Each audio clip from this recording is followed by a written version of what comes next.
The Citation Excel is technically a mid-sized jet, yet it still fits in the superlight jet class. Its cabin length is 18.7 feet and it can fly up to 1,961 miles, 1,704 nautical miles, but it can take off in 3,590 feet and climb to cruise altitude in just 18 minutes, performance statistics reminiscent of light private jets.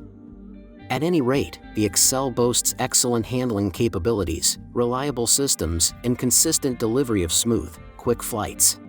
The Citation Excel comes standard with 2 air conditioning systems to keep the cabin comfortable, even in the most extreme outside temperatures. A long travel trailing link landing gear ensures smooth landings and taxiing. High-capacity carbon brakes give this jet powerful braking capabilities that other private jets of its size do not have. The brake wear is minimal and, like all other systems in the Excel, is extremely reliable. Subtle design details exhibit Cessna's custom of creating simple, high-performance jets. The frame is made from riveted, hot-bonded aluminum alloy, which reduces assembly cost but slightly increases drag. Any lessened aerodynamic capabilities are made up for by the unusually low position of the wing, which greatly reduces drag.